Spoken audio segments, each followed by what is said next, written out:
ಸೂರ್ಯೋದಯವಾಗುತ್ತಿದ್ದಂತೆ ಒಂದು ಚಿಕ್ಕ ಗ್ರಾಮದಲ್ಲಿ ಒಂದು ಅಮ್ಮ ತನ್ನ ದಿನವನ್ನು ಶುರು ಮಾಡ್ತಾಳೆ. ಅವಳು ತನ್ನ ಮಗನಿಗಾಗಿ ಊಟ ಮಾಡ್ತಾ ಇರ್ತಾಳೆ.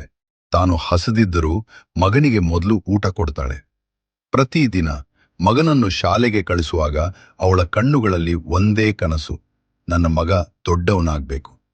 ತನ್ನ ಕನಸಿಗಾಗಿ ಅವಳು ಬಿಸಿಲಲ್ಲಿ ಕೆಲಸ ಮಾಡ್ತಾಳೆ. ಕಷ್ಟ, ನೋವು ಯಾವುದನ್ನೂ ಲೆಕ್ಕಿಸೋದಿಲ್ಲ.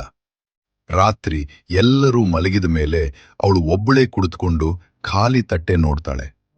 ಕಾಲ ಹೋದಂತೆ ಆ ಚಿಕ್ಕ ಹುಡುಗ ದೊಡ್ಡವನಾಗ್ತಾನೆ. ಅವನ ಕನಸುಗಳು ಈಗ ನಗರ ಕಡೆಗೆ ಹೋಗ್ತವೆ. ನಗರದ ಜೀವನದಲ್ಲಿ ಅವನು ಬ್ಯುಸಿ ಆಗ್ಬಿಡ್ತಾನೆ. ಅಮ್ಮನ ಕರೆಗಳು ನಿಧಾನವಾಗಿ ಕಡಿಮೆ ಆಗ್ತವೆ. ಅಮ್ಮ ಕರೆ ಮಾಡಿದ್ರು ನಂತರ ಮಾತಾಡ್ತೀನಿ ಅಂತ ಹೇಳಿ ಅವನು ಬಿಟ್ಟಿಡ್ತಾನೆ.